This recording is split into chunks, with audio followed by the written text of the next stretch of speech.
Hello friends, welcome to Day Trader Telugu and good evening. Sensex 1360 points gain అయ్యి 84,544 దగ్గర close అయితే Nifty 375 points gain అయ్యి 25,791 దగ్గర close అయింది. వెరాస్ బ్యాంక్ నిఫ్టీ 756 పాయింట్స్ గెయిన్ అయ్యి 53,793 దగ్గర క్లోజ్ అయింది. ఇవాల్టి మార్కెట్ యాక్టివిటీ ఒకవేళ ఎండ్ లో చూసిన వాళ్ళకి మార్కెట్స్ పెరిగాయే, ఓకే అంతా బానే ఉంది అని అనుకుంటూ ఉంటే మాత్రం ట్రేడర్స్ కి ఇవాళ చుక్కలు మార్కెట్స్ చూపించాయి. యూజువల్ గా మార్కెట్ పెరిగి సడన్ గా పడి కొంచెం రికవర్ అయ్యి ఎండ్ అవడం వేరు, కానీ ఇక్కడ ఓపెనింగ్ గ్యాప్ అప్, ఆ గ్యాప్ అప్ నుంచి కొంత ఫాల్ అవడం, ఆ ఫాల్ నుంచి స్ట్రాంగ్ గా పెరగడం, అక్కడి నుంచి వెరీ షార్ప్ గా, ఇది ఎవ్వరు ఎక్స్పెక్ట్ చేయలేదు, ఇంత క్యాండిల్ వెరీ షార్ప్ గా ఫాల్ అవడం, అక్కడి నుంచి కొంత టైం వోల్టైల్ గా ఉండడం అండ్ అక్కడి నుంచి అప్ సైడ్ కి వెళ్ళడం. ఇది నేను మీకు నిఫ్టీ, బ్యాంక్ నిఫ్టీ, సెన్సెక్స్ లో చెప్తాను, మీకు బాగా అర్థం అవుతుంది. ఓపెనింగ్ నుంచి సింపుల్ గా ఆలోచిస్తే ఓపెనింగ్ నుంచి నిఫ్టీ ఒక 300 పాయింట్స్ పెరిగి 320 పాయింట్స్ పడి మళ్ళీ 360 పాయింట్స్ పెరిగి పడి మళ్ళీ పెరిగింది. బ్యాంక్ నిఫ్టీ అయితే ఒక 500 పాయింట్స్ దగ్గరగా పెరిగి 600 పాయింట్స్ దగ్గరగా పడి 1000 పాయింట్స్ దగ్గరగా పెరిగింది. ఇవాళ సెన్సెక్స్ ఎక్స్పైరీ కదా, ఎలా ఆడుకుంటుంది? 900 పాయింట్స్ పెరిగింది ఫస్ట్ సెన్సెక్స్, తర్వాత ఒక 1000 పాయింట్స్ పడింది, ఈసారి ఒక 1400 పాయింట్స్ దగ్గరగా పెరిగింది. Such a big volatile day. ఎందుకు మార్కెట్ ఇంత వోలటైల్ గా ఇవాళ సడన్ గా ఫాల్ అవడం, పర్టికులర్ గా ఈ ఫాల్ లేకుండా ర్యాలీ అయ్యి వెళ్ళి ఉంటే ఎవరికి క్వశ్చన్ రాదు, ఎందుకు ఫాల్ అయింది? ఆ పాయింట్ లో ఇజ్రాయెల్ రిలేటెడ్ గా డేటా కనిపిస్తుంది, వాళ్ళు అటాక్స్ చేస్తున్నారని. అండ్ ఈవెన్ యూరోపియన్ మార్కెట్స్ కూడా ఇవాళ వీక్ ఉన్నాయి, దాని ఇంపాక్ట్ కూడా పడింది, అందుకే మార్కెట్స్ లో సడన్ ఫాల్ అని. బట్ నిజంగా ఏ ఇంపాక్ట్ అయినా మార్కెట్ లో ఇలాంటి సడన్ ఫాల్ మళ్ళీ ఎవరు కూడా ఎక్స్పెక్ట్ చేయలేనంత ఇంత స్ట్రెంగ్త్ ఇవాళ మార్కెట్ లో ఉంటున్న మెజారిటీ ఆఫ్ ట్రేడర్స్ అయితే ఒక భారీగానే ఇంపాక్ట్ చేశాయి. ఇవాళ మోస్ట్లీ నాకు తెలిసినంత వరకు ఆప్షన్ సెల్లర్స్ ఇవాళ ఉన్నారంటే ఖచ్చితంగా బిగ్ లాస్ అయితే అయి ఉంటారు, నో డౌట్. అది ఏ టైప్ ఆఫ్ యాక్టివిటీ అయినా, మోస్ట్లీ కిందైనా పైన అయినా ఆఫ్టర్ డే ఓపెనింగ్ తర్వాత చేస్తున్నా ఇవాళ మోస్ట్లీ వాళ్ళు ప్రాఫిటబుల్ గా ఉన్నారంటే దట్స్ గ్రేట్. కాదు ఏదైనా ఒక చిన్న లక్ ఫ్యాక్టర్ ఏదైనా యాడ్ అయి ఉంటుంది ఆప్షన్ సెల్లర్స్ వరకు, బట్ బయర్స్ మోస్ట్లీ ప్రాఫిటబుల్ గా ఉండే ఛాన్సెస్ అయితే ఇవాళ బానే ఉన్నాయి. ఇవాళ ఎవరైనా ట్రేడింగ్ చేసి మీకు రిలేటెడ్ గా ఉన్న లాస్ ఆర్ ప్రాఫిట్ అయితే కామెంట్ సెక్షన్ లో షేర్ చేయండి. మా వరకు అయితే ఇవాళ లాస్ లోనే ఎండ్ అయింది, బికాస్ ఈ రెడ్ క్యాండిల్ ని ఎక్స్పెక్ట్ చేయలేదు. అండ్ దాని తర్వాత కూడా అంత అన్యూజువల్ గా మళ్ళీ మార్కెట్స్ డే హై లో ఎండ్ అవుతాయనేది కూడా పర్సనల్ గా నేను ఎక్స్పెక్ట్ చేయలేదు. ఈ రెడ్ క్యాండిల్ యాక్చువల్ గా బులిష్ గానే ఉన్నాను, గతంలో కూడా చాలా టైం బ్యాక్ నుంచి మార్కెట్ రిలేటెడ్ గా చెప్తూ వస్తున్నాను బులిష్ అని. బట్ ఈ రెడ్ క్యాండిల్ అనేది మొత్తాన్ని డిస్టర్బ్ చేసేసింది. ఒక రిస్క్ రివార్డ్ ఉంటది కదా, ఇంతకు మించి మనం వెళ్ళకూడదని, దాన్ని మొత్తం డిస్టర్బ్ చేసింది. డిస్టర్బ్ చేసి ఆ పొజిషన్స్ చేంజ్ చేస్తున్న టైంలో మళ్ళీ అగైన్ మార్కెట్ ఇలా రివర్సల్. టోటల్ ఇవాళ అయితే బ్యాడ్ డే. ఒకవేళ ఇవాళ ఎవరైనా పాజిటివ్ ఎండ్ అయింటే మీ హ్యాపీనెస్ ని కామెంట్ సెక్షన్ లో షేర్ చేయండి. అండ్ ఎవరైనా లాస్ అయింటే బాధపడకండి, మోస్ట్ ఆఫ్ ద ప్లేయర్స్ ఇవాళ ఎవరైతే మోస్ట్లీ ఇన్వాల్వ్ అయింటారో మార్కెట్ లో వాళ్ళంతా లాస్ లోనే ఉన్నారు, పర్టికులర్ గా ఆప్షన్ సెల్లింగ్ లో. వీళ్ళ మార్కెట్ యాక్టివిటీ గురించి మాట్లాడుకుందాం. బ్యాంక్ ఆఫ్ జపాన్ వాళ్ళు ఇంట్రెస్ట్ రేట్ డెసిషన్స్ అయితే ఇవాళ అప్డేట్ చేశారు. Nothing surprised actually. కనీసం కొంత టైం బ్యాక్ మీకు గుర్తుంటే మార్కెట్ బాగా ఫాల్ అయింది కదా, ఈ జపాన్ ఎన్ రిలేటెడ్ గా స్ట్రాంగ్ అయిపోతూ వెళ్తూ ఉండేసరికి ఫాల్ అయింది కదా మార్కెట్. ఆ టైంలో వాళ్ళు అత్యవసరంగా మీటింగ్ ని పెట్టేసి మార్కెట్స్ ని స్టెబిలైజ్ చేయడానికి కమింగ్ టైమ్స్ లో మేము వడ్డీ రేట్ల గురించి ఏం డెసిషన్ తీసుకోమని చెప్పారు. దాన్ని అనుసరించే ఈసారి వడ్డీ రేట్ల గురించి ఏ డెసిషన్ అయితే తీసుకోలేదు. ఇది జపాన్ రిలేటెడ్ గా. కమింగ్ టు యుఎస్, అక్కడ మ్యానుఫ్యాక్చరింగ్ అండ్ జాబ్స్ డేటా వచ్చింది, అది బానే వచ్చింది. అండ్ యుఎస్ మార్కెట్స్ కూడా ఆల్ టైమ్ హైలోనే ఎండ్ అయ్యాయి. అండ్ ఒక సర్ప్రైజింగ్ థింగ్ ఏంటంటే S&P 500 ఈ 2024 లో, అంటే యుఎస్ కి సంబంధించిన ఇండెక్స్, అది సుమారుగా 39 టైమ్స్ ఆల్ టైమ్ హైస్ ని హిట్ చేస్తూనే ఉంది. లాస్ట్ టైం ఎప్పుడు జరిగిందా అని చూస్తే అది 2016 తర్వాత ఇంత బులిష్ గా యుఎస్ మార్కెట్స్ లేవు. అంత బులిష్ గా ఉందంటే మార్కెట్స్ లో మొత్తం గ్లోబల్ గా బానే ఉందని అనుకోకండి. హెజ్బోల్లా ఇజ్రాయెల్ రిలేటెడ్ గా ఒక బిగ్ థింగ్ జరుగుతున్నాయి. రీసెంట్ టైమ్స్ లో చూస్తూ ఉంటారు, పేజర్స్ చిన్న మెసేజ్లను చూసుకునేవి ఉంటాయి, వాటి ద్వారా అటాక్ చేయడానికి ప్రయత్నిస్తున్నారు ఇజ్రాయెల్ వాళ్ళు. తర్వాత ఇతర ఎలక్ట్రానిక్ డివైజెస్ ద్వారా అండ్ వేరియస్ థింగ్స్ ద్వారా అటాక్ చేయడానికి ప్రయత్నిస్తున్నారు. అండ్ హెజ్బోల్లా వాళ్ళు అటాక్ చేద్దాం అనుకునే లోపు అగైన్ ఇజ్రాయెల్ వాళ్ళు మళ్ళీ అటాక్ చేస్తున్నారు. మిడిల్ ఈస్ట్ లో కొంత టెన్షన్స్ ఉన్నాయి. అండ్ అది క్రూడ్ ఆయిల్ ని కూడా కొంచెం పెంచుతూ ఈ రీసెంట్ టైమ్స్ లో $70 per barrel కి వెళ్ళిపోయింది, కాస్త $75 per barrel కి క్రూడ్ ఆయిల్ అయితే ఇన్చెప్ అయితే పెరుగుతూ అయితే ఉంటుంది. అండ్ FIS నిన్న అనూహ్యంగా కొంత పెద్ద సెల్లింగ్ చేశారు, 2500 crores దగ్గరగా. నేను మీతో ఒక విషయం చెప్పాను నిన్న, ఒకవేళ మార్కెట్ రిలేటెడ్ గా ఎవరు బిగ్ సెల్లర్స్ గా ఉంటారనేది అర్థమైతే సెకండ్ హాఫ్ లో వచ్చిన సెల్లింగ్ ఎవరి సైడ్ నుంచి వచ్చిందో అర్థం చేసుకోవచ్చని. నిన్న మార్కెట్ రిలేటెడ్ గా వచ్చిన second half selling FIS side నుంచి మనకు క్లియర్ గా అర్థం అవుతుంది. ఇవాళ ఒకవేళ బై సైడ్ DIS కానీ ప్రధానంగా కనిపిస్తే, అంటే ఈ మ్యూచువల్ ఫండ్స్ కానీ ఎక్కువగా కనిపిస్తే, చెప్పాం కదా పెద్ద మొత్తంలో డబ్బుల్ని పక్కన పెట్టుకున్నారు, 1,00,000 కోట్లకి పైగానే క్యాష్ రిజర్వ్స్ పెంచుకున్నారు. అంటే మొత్తం క్యాష్ రిజర్వ్స్ ని వాడేరు ఎప్పుడు మ్యూచువల్ ఫండ్స్ ఆ మొత్తాన్ని వాడేరు. బట్ గతంలో ఉంటున్న దానికంటే ఎక్కువ క్యాష్ రిజర్వ్స్ ప్రెసెంట్ ఉన్నాయి. దాన్ని ఒకవేళ యూటిలైజ్ చేశారా ఇవాళ అనేది తెలియాలి. ఒకవేళ ఇవాళ FIS సెల్లర్స్ గా ఉన్నారంటే మాత్రం వాళ్ళు క్లియర్ ట్రెండ్ లో ఉంటున్నట్టే, మార్కెట్ రిలేటెడ్ గా ఎప్పటి నుంచో ఉంటున్న సెల్లింగ్ లో ఉంటున్నట్టే. లేదు ఒకవేళ మనం అనుకున్నట్టు కాకుండా FIS బై సైడ్ వచ్చి స్ట్రాంగ్ గా బయింగ్ సైడ్ ఉన్నారంటే మాత్రం ఇవాళ అంత ఫాల్ తర్వాత వచ్చిన స్ట్రాంగ్ యాక్టివిటీ ఉందా అది FIS కి మనం రిలేట్ చేసుకోవచ్చు. FIS బై సైడ్ ఉంటేనే మార్కెట్ ఇంకా ఇక్కడ నుంచి పెరుగుతుందన్న ఒక కాన్ఫిడెన్స్ బెటర్ గా మనం బిల్డ్ చేసుకోవడానికి స్కోప్ ఉంటుంది. ఎందుకంటే FIS రావడం ఇంపార్టెంట్. DIs ఎలాగో వస్తూనే ఉంటారు, ఎందుకంటే SIP ద్వారా డబ్బులు వస్తుంటుంది, వాళ్ళు ఎలా అయినా ఇన్వెస్ట్మెంట్ చేయాలి. ఇప్పుడు కాకపోయినా మళ్ళీ అయినా ఇన్వెస్ట్ చేస్తారు, మన మార్కెట్స్ లోనే పెట్టాలి. కానీ FIS అలా కాదు, మన మార్కెట్సే కాదు ఇంకా వాళ్ళకి చాలా మార్కెట్స్ ఉంటాయి. సో కాబట్టి FIS ఇండియన్ ఈక్విటీ మార్కెట్స్ లోకి రావడం అది డెఫినెట్లీ ఒక డబుల్ పాజిటివ్ థింగ్ గా మనం చూడొచ్చు. ఎందుకంటే DIs త్రూ మ్యూచువల్ ఫండ్స్ ఎలా అయినా వస్తారు కాబట్టి రీటైలర్స్ ఎలాగో మార్కెట్స్ ని సపోర్ట్ చేస్తుంటారు. ఈ సినారియో ఎలాగో కంటిన్యూ అవుతూనే ఉంటుంది. ఇదే లాజిక్ నేను మీకు చాలా టైం బ్యాక్ నుంచి 24,000 23,000 దగ్గర నుంచి కూడా ఇదే నేరేటివ్ నేను మీకు చెప్తూ వస్తున్నాను. మార్కెట్స్ ఆల్ టైమ్ హైస్ దగ్గర ఉన్నాయి, కరెక్ట్ అయిపోవాలి, ఫాలో అయిపోవాలి అని ట్విట్టర్ లో ఈ టెక్నికల్ చార్ట్స్ ని చూపించి ఎవరైతే ఎక్స్ప్లెయిన్ చేస్తున్నారో వాళ్ళు గతంలో ఉంటున్న సినారియోస్ ని జస్ట్ అలా కాపీ పేస్ట్ ఇప్పుడు జరిగితే ఎలా ఉంటుందని అనుకుంటున్నారు. కానీ గతంలో ఇప్పుడు కండిషన్స్ అన్ని అలా లేవు. పర్టికులర్ గా రీటైలర్స్ ఎంటర్ అయ్యి అసలు ఎక్స్పెక్ట్ చేయట్లేదు. నేను కూడా ఒక 2 years బ్యాక్ రీటైలర్స్ ఇంత పెడతారా మార్కెట్ లో అంటే నేను కూడా ఎక్స్పెక్ట్ చేయను. వాళ్ళు మొత్తం మార్కెట్ డైనమిక్స్ ని మార్చారు. చెప్పాలంటే ఇంచుమించు కంట్రోల్ తీసుకున్నారు త్రూ మ్యూచువల్ ఫండ్స్ ద్వారా. అన్లెస్ వాళ్ళు భయపడిపోయి మార్కెట్ నుంచి డబ్బులు బయటకు తీద్దాం అనే ఒక మాస్ మెంటాలిటీ సైకాలజీ డెవలప్ అయితే తప్పించి మార్కెట్స్ ని డిస్టర్బ్ చేయడం అయితే అంటే ఒక బిగ్ వేలో అంటే మార్కెట్స్ పడవు ఇంకా అట్లా పెరిగిపోతాయి అనేది కాదు నా దృష్టిలో. ఓ 10% 20% మార్కెట్ ని కిందకి తీసుకువెళ్ళడం, ఒక బిగ్ వేలో ఒక క్రాష్ కి తీసుకువెళ్ళడం అయితే వితౌట్ రీటైలర్స్ ఇప్పుడైతే జరిగే పని కాదు. ఎందుకంటే నేను ఇంత బులిష్ గా మాట్లాడుతుంటే మార్కెట్ 100 పాయింట్ల పైన 200 పాయింట్ల పైన అంటే ఏంటి రీటైలర్స్ లేరా, రీటైలర్స్ ఈరోజు కొనలేదా అనుకునే థీమ్ కి వెళ్ళిపోతాం లాస్ట్ కి. అలా అనుకోకండి. బట్ ప్రెసెంట్ మార్కెట్స్ వాటిని పెద్ద కన్సర్న్ గా అయితే చూడట్లేదు. స్ట్రక్చరల్ గా ఫ్లో లిక్విడిటీ బులిష్ గా బైగా మార్కెట్ లో మెయింటైన్ చేస్తున్నది మాత్రం రీటైలర్స్. డైరెక్ట్ గా వాళ్ళు డబ్బులు పెట్టడం, ఇండైరెక్ట్ గా మ్యూచువల్ ఫండ్స్ ద్వారా తీసుకురావడం ఓవరాల్ గా మార్కెట్స్ ని స్టెబిలైజ్ చేస్తున్నారు. అది ఎవరైనా యాక్సెప్ట్ చేయాల్సిందే. బట్ ఇక్కడ నుంచి మార్కెట్స్ ఒక పరిస్థితి ఏంటి రీసెంట్ టైమ్స్ లో చెప్తూనే వస్తున్నాను. ఇంపార్టెంట్ లెవెల్స్ ఇక్కడ మాట్లాడుకుంటున్నా. ఒక్కొక్క లైన్ ఏదైనా ఒక లైన్ బ్రేక్ అయ్యి బిలో క్లోజ్ అవ్వకుండా మార్కెట్స్ ని నెగిటివ్ గా చూసే థింక్ కి నేను వెళ్ళాలనుకోవట్లేదు. కానీ ఏదైనా ఒక లెవెల్ అబోవ్ వెళ్ళి సస్టైన్ అవుతుంటేనే ఆ బిలో లెవెల్ కి ఇంపార్టెన్స్ ఉంటుంది. ప్రెసెంట్ అయితే 25,560 కాదు 25,250 ఇంపార్టెంట్ సపోర్ట్. ఈ లెవెల్ కూడా అబోవ్ వెళ్ళి సస్టైన్ అయితే అప్పుడు ఈ 500 లెవెల్ కి ఇంపార్టెన్స్ పెరుగుతుంది. సో 25,200 బిలో మార్కెట్ వెళ్ళి క్లోజ్ అవ్వకుండా మార్కెట్ రిలేటెడ్ గా నేను ఒక బిగ్ రివర్సల్ అయితే నేను ఎక్స్పెక్ట్ చేయట్లేదు. అబౌట్ 25,280 నెక్స్ట్ నేను చూస్తున్నదైతే ఆల్మోస్ట్ 26,000 అరౌండ్. సో ఆ లెవెల్ ఏంటనేది నేను నెక్స్ట్ వీడియోస్ లో మాట్లాడతాను. క్లియర్ గా నేను కొంచెం ఉంటున్న పివోట్ పాయింట్స్ ఆ లెవెల్స్ అన్నిటిని ట్రాక్ చేసి ఈ ఛానల్ లైన్స్ ని కూడా ఎక్స్టెండ్ చేసి ఎక్కడ నాకు వాల్యూ పాయింట్ దొరుకుతుంది అనేది అక్కడ లైన్ ని డ్రా చేసి నెక్స్ట్ మాట్లాడతాను. ప్రాబబుల్లీ 26,200 అరౌండ్ వస్తుంది అనుకుంటున్నాను. ఆ జోన్స్ నెక్స్ట్ ఈ జోన్ అబోవ్ కానీ సస్టైన్ అయితే ఆ లెవెల్స్ మనకి ఓపెన్ అవుతాయి. అండ్ మార్కెట్ పరంగా వ్యూ నాకు తెలిసి గతంలో ఎప్పుడు కూడా నేను మాట్లాడినట్లయితే నాకు గుర్తులేదు. చాలా టైం బ్యాక్ నుంచి కూడా మార్కెట్ రిలేటెడ్ గా ఆఫ్టర్ ఈవెంట్ మార్కెట్ లో కొంత పుల్ బ్యాక్ ఉండొచ్చు, కొంత కన్సాలిడేషన్ ఉండొచ్చు, ఈ ఎక్స్పెక్టేషన్స్ ఉన్నాయే. కానీ ఓవరాల్ వ్యూ మార్కెట్ ని మనం బులిష్ గానే చూస్తూ వచ్చాం. అదే ఫర్దర్ గా కూడా కంటిన్యూ చేయడం లాజికల్ గానే ప్రెసెంట్ మార్కెట్ లో కనిపిస్తూ ఉంది. ఫ్రెండ్స్ ఇలా మార్కెట్ లో ఉంటున్న ఎంటైర్ డేటాను అనాలిసిస్ చేస్తూ వీడియోని ఇలా మీ ముందుకు తీసుకురావడానికి మేము పెడుతున్న ఎఫర్ట్స్ మీకు వాల్యుబుల్ గా అనిపిస్తూ ఉంటే మన వీడియోని తప్పకుండా లైక్ చేయండి. ఇవాళ స్టాక్ మార్కెట్ అయితే బాగా పెరిగింది కదా. ఇది చూస్తున్నప్పుడు మనలో చాలా మందికి మన దగ్గర ఉంటున్న మొత్తం డబ్బులు స్టాక్ మార్కెట్ లో పెట్టేద్దాం మంచిగా పెరిగిపోతాయని అనిపిస్తుంది. ఇక్కడే చాలా మంది పెద్ద తప్పు చేస్తారు. మీరు ఎంత సంపాదిస్తున్నారో మీ ఖర్చులకు పోను మిగిలిన సేవింగ్స్ మొత్తాన్ని మీరు స్టాక్ మార్కెట్ లో పెడితే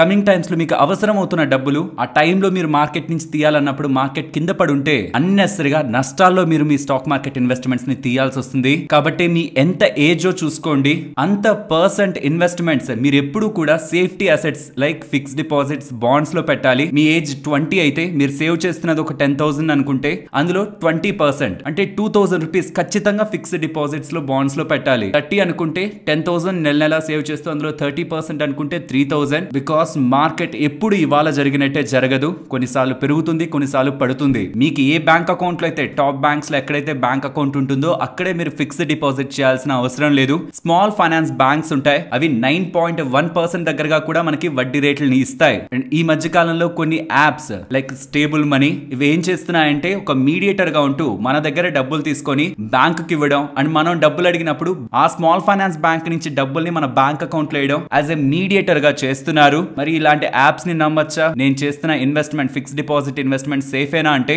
వీళ్ళు వాళ్ళ వెబ్సైట్ లో చెప్తున్నది అండ్ ఈవెన్ నేను పర్సనల్ గా 1 lakh ఫిక్స్డ్ డిపాజిట్ వేసి తెలుసుకున్నది, మనం వీళ్ళకి ఇస్తున్న డబ్బులు కంప్లీట్ గా స్మాల్ ఫైనాన్స్ బ్యాంక్ కే వెళ్తుంది అండ్ ఈవెన్ అక్కడి నుంచి మనకి కన్ఫర్మేషన్ కూడా వస్తుంది. మరి ఆ స్మాల్ ఫైనాన్స్ బ్యాంక్ అని నమ్మొచ్చా అంటే యాజ్ పర్ ఆర్బీఐ డిఐసిజిసి వాళ్ళ ప్రకారం మనం ఈ బ్యాంక్స్ స్మాల్ ఫైనాన్స్ బ్యాంక్ కానీ ఆర్ పబ్లిక్ ప్రైవేట్ అంటే గవర్నమెంట్ ఈ బ్యాంక్స్ వీటిల్లో మనం వేస్తున్న అసలు వడ్డీ మొత్తానికి 5 లక్షల వరకు ఇన్సూరెన్స్ ఉంటుంది. కాబట్టి మీ షార్ట్ టర్మ్ అవసరాలని అధికంగా రిటర్న్స్ ఇచ్చే small finance banks fix deposit లో ఇన్వెస్ట్మెంట్ చేయడం అనేది ఒక బెటర్ ఆప్షన్ మనకు అవుతుంది. సో దట్ కమింగ్ టైమ్స్ లో మార్కెట్ పడినా తక్కువ ధరలో కొనుక్కోవడానికి మనకి లిక్విడిటీ త్రూ ఫిక్స్ డిపాజిట్ ద్వారా వస్తుంది. బికాస్ ఆఫ్టర్ 7 days మనం చేసిన ఫిక్స్డ్ డిపాజిట్ ని నాకు ఇచ్చేసేయండి, నా బ్యాంక్ అకౌంట్ లో డబ్బులు కావాలంటే విత్ ఇన్ సెకండ్స్ ఇన్స్టెంట్ గా మన బ్యాంక్ అకౌంట్ లోకి వేసే ఫీచర్ కూడా ఈ స్టేబుల్ మనీ దగ్గర ఉంది. లేదు నాకు బ్యాంక్ అకౌంట్ ఉంటున్న దాంట్లోనే నేను ఫిక్స్డ్ డిపాజిట్ వేస్తానని మీరు అనుకుంటున్నా, లింక్ డిస్క్రిప్షన్ కామెంట్ సెక్షన్ లో ఇస్తున్నాను.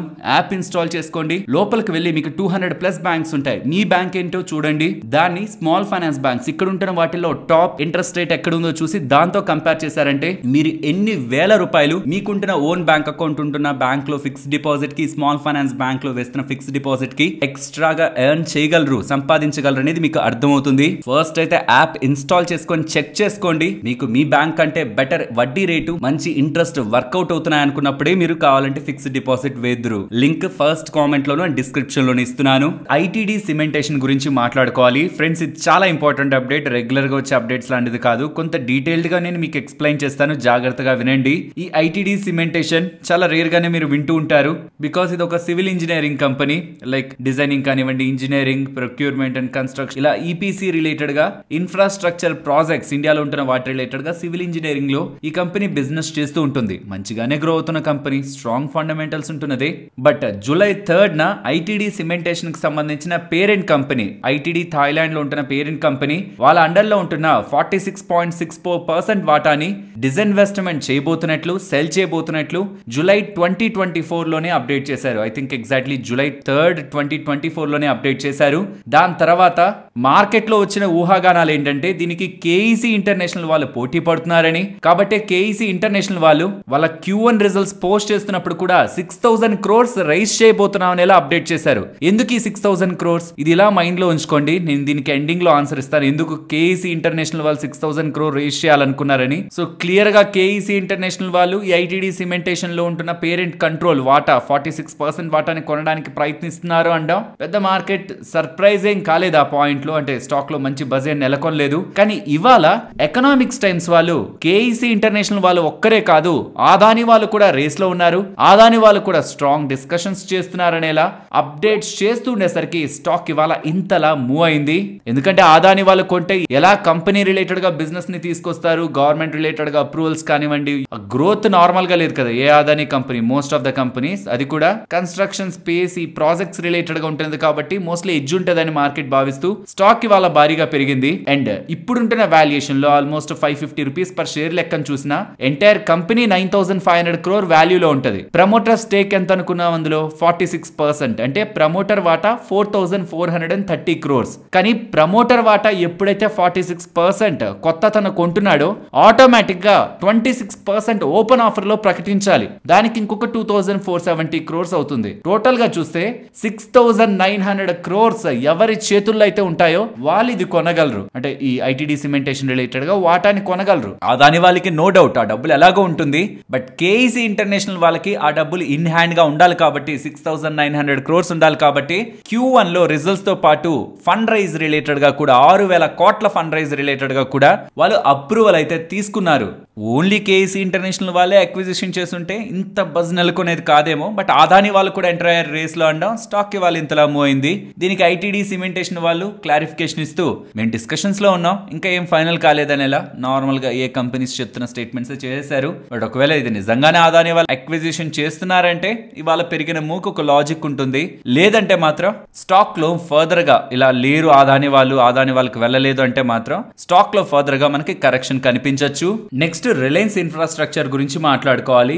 ఆల్మోస్ట్ 12.5 crores దగ్గరగా రిలయన్స్ ఇన్ఫ్రాకి సంబంధించిన షేర్స్ ని 240 రూపీస్ పర్ షేర్ లో ప్రిఫరెన్షియల్ అలాట్మెంట్ ద్వారా ఇష్యూ చేస్తూ 3000 crores దగ్గరగా డబ్బుల్ని రేస్ చేయబోతున్నారని రిలయన్స్ ఇన్ఫ్రా వాళ్ళైతే అప్డేట్ చేస్తున్నారు. అండ్ ఇంట్రెస్టింగ్ గా ఇందులో ఎవరు పార్టిసిపేట్ చేస్తారని చూస్తే ఈ కంపెనీకి సంబంధించిన ప్రమోటర్ గ్రూప్ పార్టిసిపేట్ చేస్తుంది. అండ్ నాన్ ప్రమోటర్ ఎంటిటీస్ లో కూడా వెల్ నోన్ నేమ్స్ మనకి కనిపిస్తూ ఉండడం, రీసెంట్ టైమ్స్ లో డెట్ ని క్లియర్ చేసుకుంటూ ఫండ్ రైజింగ్ కి వెళ్తున్న కంపెనీస్ రిలేటెడ్ గా మార్కెట్ యూజువల్ గా ఒక గ్రోత్ స్టోరీని అయితే ఎక్స్పెక్ట్ చేస్తుంది. High risk and high reward. Actual గా అనిల్ అంబానీ గారి గ్రూప్ కంపెనీస్ అంటే మనందరిలోనూ ఒక నెగిటివ్ ఫీల్ ఉంటది కదా, మొత్తం ఆస్తినంతా కూడా పాడు చేసేశారు, బిజినెస్ ఏది ప్రాపర్ గా డెవలప్ చేసుకోలేకపోయారని చాలా ఇయర్స్ కంటిన్యూ అయింటుంది ఆ నెగిటివిటీ. వాటిలోంచి కొంచెంగా బయటికి రావాలని Reliance Power and Reliance Infra వాళ్ళు డెట్ ని క్లియర్ చేసుకుంటూ ఫండ్ రైజ్ చేసి బిజినెస్ ఏదో ముందుకు తీసుకువెళ్లాలని చూస్తుంటారు చూసారా. ఇవి యూజువల్ గా high risk and high reward కేటగిరీలోకి వెళ్తాయి. ఈ క్యాపిటల్ ని వీళ్ళు ప్రాపర్ గా యూజ్ చేసుకొని బిజినెస్ లో గ్రో అయ్యి మంచి నెంబర్స్ ని పోస్ట్ చేస్తుంటే ఆబ్వియస్లీ స్టాక్ వాల్యుయేషన్ అన్ని మారిపోతాయి. లేదా అగైన్ పాత స్టోరీయే రిపీట్ అవుతుంది. ఈ ఫండ్ రైజింగ్ తో కూడా బిజినెస్ వీళ్ళు ముందుకు తీసుకువెళ్లేరు, అలా ఖర్చు అయిపోతుంది. కానీ మనీ నెంబర్స్ లో ఏం రిఫ్లెక్ట్ అవ్వదనే స్టోరీ కనుక అనిపించింది అనుకోండి, దాని అప్పుడు అది వాల్యూ యాడ్ చేయదు స్టాక్ రిలేటెడ్ గా. కాబట్టి ఏదైనా థీమ్ ఇలాంటి రివైవల్ థీమ్స్ రిలేటెడ్ గా ప్లే చేద్దాం అనుకుంటున్న వాళ్ళు మాత్రం కమింగ్ క్వార్టర్ నెంబర్స్ ని కాన్స్టెంట్ గా అబ్జర్వ్ చేయగలిగే పేషెన్స్ అబ్జర్వేషన్ ఉంటేనే రివైవల్ థీమ్స్ ఆ టర్న్ అరౌండ్ థీమ్స్ ని ప్లే చేయాలి. ఎల్స్ కంప్లీట్ గా వెల్ గ్రోన్ బిజినెస్, ఎక్కడ కూడా డామేజ్ లేని రికవరీ కోసం చూస్తున్న బిజినెస్ లు కాకుండా stable and sustained growth projections ఉంటున్న బిజినెస్ లో ఉండడమే మంచిది. నెక్స్ట్ మ్యాన్కైండ్ ఫార్మా గురించి మాట్లాడుకోవాలి. మనందరికీ తెలుసు బిఎస్వి కంపెనీని, Bharat serums and vaccines limited కంపెనీని 13,630 crores పెట్టి 13,630 కోట్లు పెట్టి మ్యాన్కైండ్ ఫార్మా వాళ్ళు అక్విజిషన్ చేయబోతున్నారనేలా గతంలో మనకి అప్డేట్స్ చేశారు. అండ్ దానికి సంబంధించి 70% దగ్గరగా డబ్బుల్ని డెట్ రూట్ లో బాండ్స్ ద్వారా వీటిని ఇష్యూ చేసి డబ్బులు రైజ్ చేస్తారన్నారు. 30% దగ్గరగా డబ్బులు మాత్రం వాళ్ళ ఇంటర్నల్ అక్రూవల్స్ ఇప్పటి వరకు చేర్చి పెట్టుకున్న ప్రాఫిట్స్ ద్వారా, క్యాష్ రిజర్వ్స్ ద్వారా వాళ్ళ డబ్బుల్ని ఈ అక్విజిషన్ కి ఫండ్ చేస్తా అన్నారు. ఏదైతే డెట్ ద్వారా డబ్బుల్ని రైజ్ చేస్తా అన్నారో దాని రిలేటెడ్ గా ఇవాళ బోర్డ్ మీటింగ్ జరగబోతుందని మ్యాన్కైండ్ ఫార్మా వాళ్ళు ఎక్స్చేంజెస్ కి అప్డేట్ చేయడం జరిగింది. ఇదే కాదు, వీళ్ళకి సంబంధించిన నాన్ కోర్ అసెట్స్ లైక్ ఒక 2 హోటల్స్ ని 700 crores దగ్గరగా పెట్టి అమ్మేశారు, 2 వెస్టిన్ హోటల్ ప్రాపర్టీస్ ని. అండ్ వీళ్ళ ఓన్ మనీ ఇంటర్నల్ అక్రూవల్స్ ద్వారా ఒక 4,000 crores పెట్టి రెస్ట్ బాండ్స్ ద్వారా రైజ్ చేయాలి, డెట్ ద్వారా రైజ్ చేయాలనే ప్లాన్స్ లో ఉన్నారు. అండ్ దానికి ఇవాళ బోర్డ్ మీటింగ్ లో అంగీకారం లభిస్తుంది. మోస్ట్లీ ఇది ఒక ఇంట్రెస్టింగ్ అక్విజిషన్, చాలా బిగ్ అక్విజిషన్. దీంతో వీళ్ళ రిలేటెడ్ గా సీరమ్స్ వ్యాక్సిన్స్ పోర్ట్ఫోలియో స్ట్రెంథెన్ అవుతుంది. అండ్ R&D స్పెషాలిటీ బిజినెస్ కూడా స్ట్రాంగ్ గా గ్రో అవుతుంది. కాబట్టి in the near term and long term ఇది మ్యాన్కైండ్ ఫార్మా రిలేటెడ్ గా మనం పాజిటివ్ గానే చూడొచ్చు. సో ఇఫ్ ఇన్ కేస్ ఎవరైనా ఇంత పెద్ద అక్విజిషన్ చేస్తున్నారు బిఎస్విది, ఇది మ్యాన్కైండ్ ఫార్మాకి ఎలా వర్క్ అవుతుందనే ఒక క్వశ్చన్ మార్క్స్ లో ఉంటే, ఈ కంపెనీ మ్యాన్కైండ్ ఫార్మా అని అనాలిసిస్ చేస్తూ ఆ క్వశ్చన్ మార్క్స్ లో ఉంటే పర్సనలీ నాకైతే అది పాజిటివ్ గానే అప్లై అవుతుందని అయితే అనుకుంటున్నాను. ఇంట్రెస్టింగ్ అక్విజిషన్, ప్రాబబుల్లీ మీకు టైం ఉంటున్నా స్టడీ చేయండి ఫ్రెండ్స్. ఇలా న్యూస్ అప్డేట్స్ ని అనాలిసిస్ చేస్తూ మీ ముందుకి కంటెంట్ తీసుకురావడానికి మేం పెడుతున్న ఎఫర్ట్స్ మీకు వాల్యుబుల్ గా అనిపిస్తూ ఉంటే మన వీడియోని తప్పకుండా లైక్ చేయండి. నెక్స్ట్ ఇది చాలా ఇంపార్టెంట్, గమనించండి. HDB financial services like Bajaj finance వాళ్ళు అలాంటి బిజినెస్ చేస్తూ ఉంటారు. అలాంటి బిజినెస్ లైన్ లోనే ఉండే హెచ్డిబి ఫైనాన్షియల్ సర్వీసెస్ ఐపీఓకి వాళ్ళ కంపెనీ అయితే అప్రూవల్ అయితే ఇవ్వడం జరిగింది. 2,500 crores ఫ్రెష్ ఇష్యూ, అంటే అది అంతా కంపెనీకే వెళ్తుంది. ప్లస్ ఆఫర్ ఫర్ సేల్, ఎవరైనా ప్రమోటర్స్ కానీ ఆ ముందుంటున్న ప్రైవేట్ ఈక్విటీ ప్లేయర్స్ సెల్ చేయాలనుకుంటే వాళ్ళ వాటాను సెల్ చేస్తారు. దీంతో ఇది ఐపీఓగా రాబోతుందనే ఒక కన్ఫర్మేషన్ అయితే మనకి దొరుకుతుంది. రీసెంట్ డేస్ లో కూడా ఏ ఐపీఓస్ రాబోతున్నాయి, వాటి పేరెంట్ కంపెనీస్ ఏంటని షేర్ చేసిన డేటాలో కూడా ఎన్టీపీసీ గ్రీన్ ఎనర్జీకి ఎన్టీపీసీ ఇది చాలా డేస్ నుంచి మాట్లాడుకుంటున్నాం. హెచ్డిబి ఫైనాన్షియల్ సర్వీసెస్ కి హెచ్డిఎఫ్సి బ్యాంక్, ఈ ఒక్క బ్యాంక్ స్టాక్ మన డీమ్యాట్ అకౌంట్ లో ఉంటే ఈ హెచ్డిబి ఫైనాన్షియల్ సర్వీసెస్ ని మీరు షేర్ హోల్డర్ కేటగిరీలో అప్లై చేయడానికి ఎలిజిబుల్ అవుతారు. సో ఒకవేళ మీకు హెచ్డిబి ఫైనాన్షియల్ సర్వీసెస్ ఐపీఓ ని షేర్ హోల్డర్ కేటగిరీలోను రీటైల్ కేటగిరీలోను రెండిట్లో అలాట్మెంట్ కోసం ప్రయత్నించి ఐపీఓ కావాలనుకునే ఒక ఇంట్రెస్ట్ ఉంటున్నట్లయితే దెన్ హెచ్డిఎఫ్సి బ్యాంక్ ఒక్క స్టాక్ మన డీమ్యాట్ అకౌంట్ లో ఉన్న మనం బోత్ షేర్ హోల్డర్ కేటగిరీకి అండ్ రీటైల్ కేటగిరీకి ఎలిజిబుల్ అవుతామన్న విషయాన్ని గుర్తుంచుకోవాలి.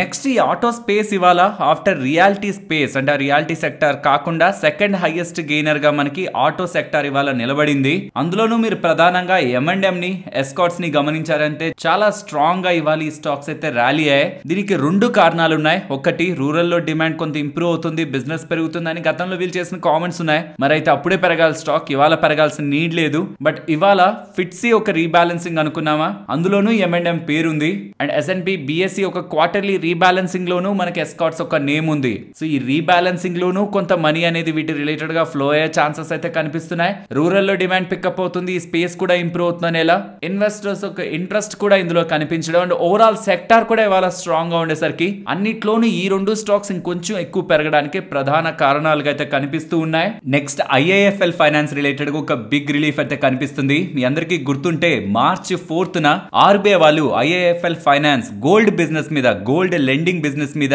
రిస్ట్రిక్షన్స్ అయితే విధించారు. ఇన్ షార్ట్ గా చెప్పాలంటే మీరేం బిజినెస్ చేయదు గోల్డ్ లోన్స్ రిలేటెడ్ గా, మీరు చాలా తప్పులు చేస్తున్నారు, ఫర్దర్ క్లారిఫికేషన్ వచ్చేంత వరకు ఆ బిజినెస్ ని పక్కన పెట్టండి అని చెప్పారు. ఎంత బిగ్ ఇంపాక్ట్ కనిపించిందో తెలుసా?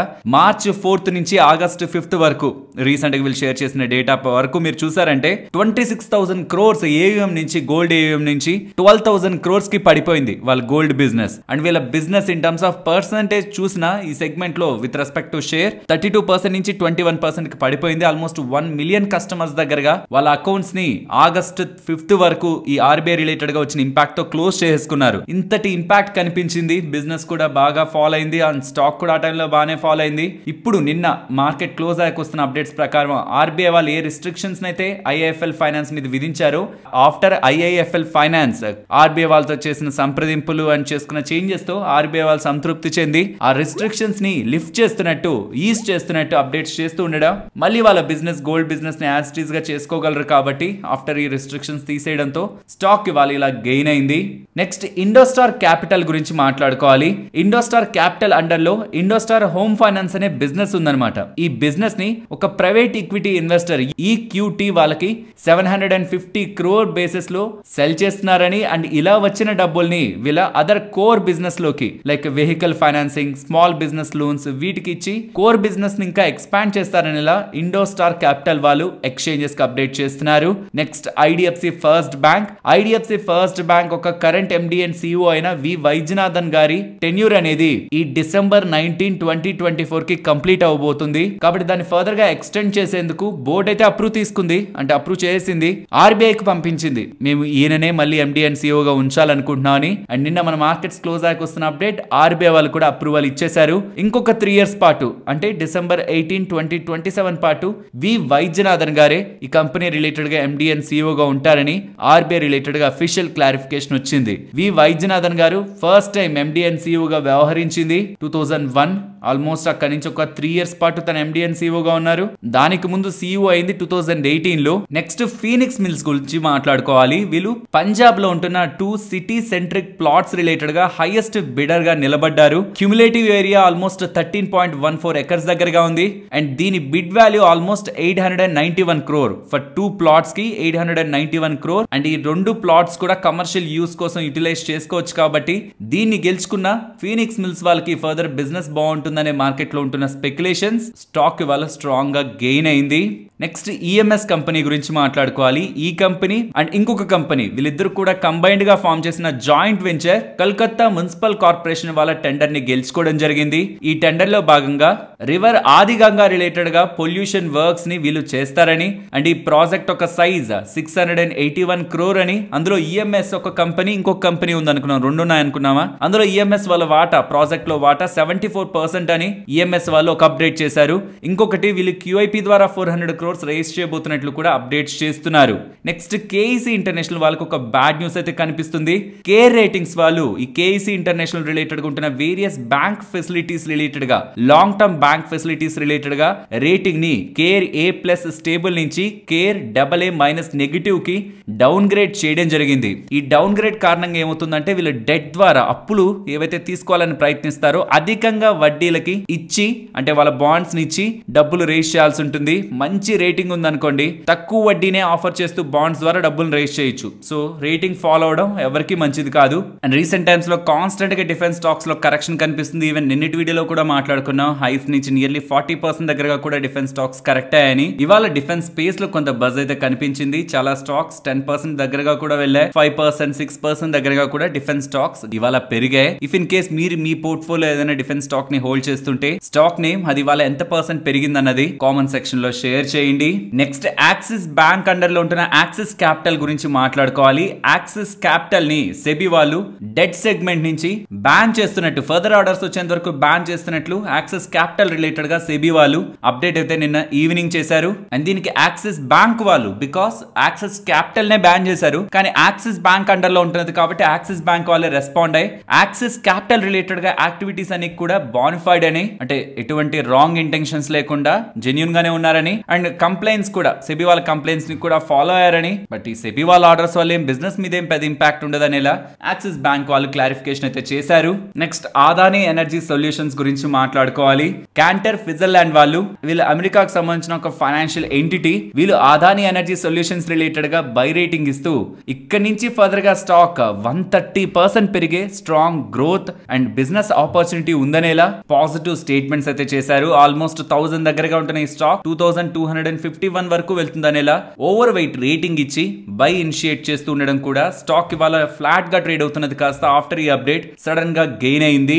నెక్స్ట్ టోరెంట్ ఫార్మా వాళ్ళకి సంబంధించి మధ్యప్రదేశ్ లో ఉంటున్న వీళ్ళ పితాంపూర్ ప్లాంట్ రిలేటెడ్ గా జరిగిన యుఎస్ఎఫ్డిఏ ఇన్స్పెక్షన్ కంప్లీట్ అయింది విత్ ఓన్లీ 1 అబ్జర్వేషన్. అది కూడా వీళ్ళే సార్ట్ అవుట్ చేసుకునే అబ్జర్వేషనే కాబట్టి బిగ్ థింగ్స్ ఏం నెగిటివ్ థింగ్స్ ఏం రాలేదు కాబట్టి స్టాక్ నార్మల్ గానే ఇవాళ మార్కెట్ పాజిటివ్ లో ఉండి కూడా గెయిన్ అయి ఉండొచ్చు. బట్ ఇక్కడ నుంచి కూడా నెగిటివ్ అప్డేట్ లేదు యుఎస్ఎఫ్డిఏ రిలేటెడ్ గా. అండ్ పటేల్ ఇంజనీరింగ్ వాళ్ళకి 240 crore విలువ చేసే హైడ్రో పవర్ ప్రాజెక్ట్ ఎన్హెచ్పిసి వాళ్ళ దగ్గర నుంచి లభించిందని, అందులో చేసిన బిడ్డింగ్ లో వీళ్ళు లోయెస్ట్ బిడ్డర్ గా నిలబడ్డారనేలా అప్డేట్స్ అయితే చేస్తున్నారు. ఫ్రెండ్స్, జూలై మంత్ కి సంబంధించిన టెలికాం డేటా వచ్చింది. అందులో బిఎస్ఎన్ఎల్ దుమ్ము లేపింది. ఈ ఎయిర్టెల్, రిలయన్స్ వీటన్నిటిని ఒక పక్కకు నెట్టేస్తూ బిఎస్ఎన్ఎల్ స్ట్రాంగ్ గా గెయిన్ అయింది సబ్స్క్రైబర్స్ ని. బిఎస్ఎన్ఎల్ ఒక స్ట్రెంత్ తెలియాలంటే జియో అండ్ ఎయిర్టెల్ ఒక పర్ఫార్మెన్స్ ముందు తెలియాలి. రిలయన్స్ జియో జూలై మంత్ లో 7.58 lakh అంటే 7,60,000 సబ్స్క్రైబర్స్ ని జూలై నెలలో లాస్ అయింది. వెరాజ్ ఎయిర్టెల్ 17 lakh దగ్గరగా, ఇంకా దగ్గరగా చెప్పాలంటే 16,90,000 దగ్గరగా సబ్స్క్రైబర్స్ ని జూలై నెలలో లాస్ అయింది. వోడాఫోన్ ఐడియా 14,10,000 సబ్స్క్రైబర్స్ ని లాస్ అయింది. వెరాజ్ బిఎస్ఎన్ఎల్ 29,30,000 సబ్స్క్రైబర్స్ ని గెయిన్ అయింది. బిగ్గెస్ట్ రీసెంట్ మంత్స్ లో బిగ్గెస్ట్ గెయిన్ బిఎస్ఎన్ఎల్ రిలేటెడ్ గా. ఎందుకు, ఏం జరిగింది జూలై నెలలో అంత బిఎస్ఎన్ఎల్ కి అడ్వాంటేజ్ గా అండ్ వీటన్నిటికి నెగిటివ్ గా ఏం జరిగింది? జూలై మంత్ లో most of the telecom players అందరూ కూడా వాళ్ళ టారిఫ్ హైకిల్ ని చేశారు, వాళ్ళ ప్లాన్ ప్రైజెస్ ని పెంచారు. అండ్ అదే పాయింట్ లో అనంత్ అంబానీ గారి పెళ్లి కూడా జరుగుతుంది. అదేమంత లావిష్ గా జరగడం, పేద ప్రజలు అండ్ మధ్యతరగతి ప్రజలు ఎక్కువగా ఇంపాక్ట్ అయ్యే, అంటే ఎక్కువగా ఖర్చు పెట్టుకొని ప్రతి నెల ఖచ్చితంగా ఖర్చు పెట్టే ఈ ప్లాన్ ప్రైజెస్ ని మాత్రం వీళ్ళు ఇలా పెంచుతూ ఉండడం నార్మల్ పబ్లిక్ లో కొంత ఎక్కువ నెగిటివిటీ ఫ్లో అయింది. అండ్ అదే టైంలో బిఎస్ఎన్ఎల్ రిలేటెడ్ గా గవర్నమెంట్ కంపెనీ అండ్ టాటా వాళ్ళు కూడా వాళ్ళతో టైఅప్ అయి స్ట్రాంగ్ గా కంబ్యాక్ ఇవ్వాలనుకుంటున్నారు. బిఎస్ఎన్ఎల్ కి సపోర్ట్ ఉండాలనేలా సోషల్ మీడియా మొత్తం సర్క్యులేట్ అవుతూ ఉండడం కూడా చాలా మంది బిఎస్ఎన్ఎల్ కి అయితే షిఫ్ట్ అయ్యారు. బట్ క్వశ్చన్ అంతా బిఎస్ఎన్ఎల్ కి షిఫ్ట్ అవడం, వాళ్ళ సబ్స్క్రైబర్స్ గెయిన్ అవడం బిఎస్ఎన్ఎల్ ఎంత వరకు కాపాడుకుంటూ వెళ్తుంది అని. బికాస్ అల్టిమేట్ గా నెట్వర్క్ బాగుండాలి కదా. ఎంత కోపం ఉన్నా, మనకి ఎంత ఇష్టం ఉన్నా, ఇష్టం లేకుండా అల్టిమేట్ గా మనం కాల్ చేసినప్పుడు మంచి నెట్వర్క్ ఉండాలి. అండ్ ఇంటర్నెట్ వాడుతున్నప్పుడు కూడా సరైన స్పీడ్ ఉండాలి. అవి లేనప్పుడు మనకి ఇష్టం లేకపోయినా తిట్టుకుంటూ అయినా సరే ఖచ్చితంగా వేరే నెట్వర్క్ నే మనం వాడతాం. నాకు పర్సనల్ గా ఒక బిఎస్ఎన్ఎల్ సిమ్ ఉంది, బట్ నేను అదంతా యాక్టివ్ గా యూజ్ చేయను. ఎవరైనా బిఎస్ఎన్ఎల్ కి రీసెంట్ గా మైగ్రేట్ అయినా ఆర్ అదే కాన్స్టెంట్ గా వాడుతున్నా ఒకసారి మీ ఫీడ్బ్యాక్ ని షేర్ చేయండి. మీ లొకేషన్ ఎక్కడ అండ్ అక్కడ బిఎస్ఎన్ఎల్ రిలేటెడ్ గా సర్వీసెస్ గతంలో ఉన్నట్లే ఉన్నాయా, రీసెంట్ టైమ్స్ లో మెరుగవుతూ ఏదైనా చేంజెస్ బిఎస్ఎన్ఎల్ లో కూడా కనిపిస్తుందా అని. అండ్ ఇవాళ ఎన్డీటీవీ ప్రాఫిట్ లో పోస్ట్ అవుతున్న ఆర్టికల్ ప్రకారం అయితే వోడాఫోన్ ఐడియా బెస్ట్ ఐడియా ఏంటంటే బ్యాంక్రప్సీకి వెళ్ళడం అనేలా కొంతమంది అనలిస్టులు అయితే షేర్ చేస్తున్నారు ఎన్డీటీవీ ప్రాఫిట్ లో. బికాస్ వాళ్ళకున్న అప్పులు నిన్నటి వీడియోలో కూడా మాట్లాడాను, భారీగా ఉన్నాయి. మరి వాటిని ఎలా క్లియర్ చేసుకుంటారు, 5G రిలేటెడ్ గా ఎలా క్యాపెక్స్ చేస్తారు, దీని రిలేటెడ్ గా అసలు ఒక కాంక్రీట్ ప్లాన్ అయితే ఇన్ని ఇయర్స్ నుంచి ఒక మ్యాప్ నైతే ఇప్పుడు కూడా ఇన్వెస్టర్స్ కి ప్రెజెంట్ చేయలేదు. ఇదే ఫర్దర్ గా కంటిన్యూ అవుతూ ఉంటే ఆబ్వియస్లీ వీళ్ళు జనరేట్ చేసుకుంటున్న రెవెన్యూ వీళ్ళ అప్పులకి వడ్డీలే కట్టలేని స్థితిలోకి వెళ్తుంటే అప్పుల భారం పెరుగుతూ ఎవరో ఒకరు వీళ్ళకి అప్పులు ఇచ్చిన వాళ్ళు NCLT లో వీళ్ళని తీసుకువెళ్ళడం అయితే జరుగుతుంది. ఈ లోపే ప్రమోటర్స్ ఏదో చేయాలి. ఇదంతా మనం నిన్నటి వీడియోలో క్లియర్ గా మాట్లాడుకున్నాం. ఎందుకు బిఎస్ఎన్ఎల్ గురించి అడుగుతున్నానంటే ఇప్పుడు బిఎస్ఎన్ఎల్ ఒక థర్డ్ కాంపిటీటర్ గా ముందుకు వచ్చింది అనుకోండి, ఇది ఫర్దర్ గా ఎవరికైనా బిగ్ రిస్క్ ఉంటుందా అంటే అది వోడాఫోన్ ఐడియాకే రిస్క్.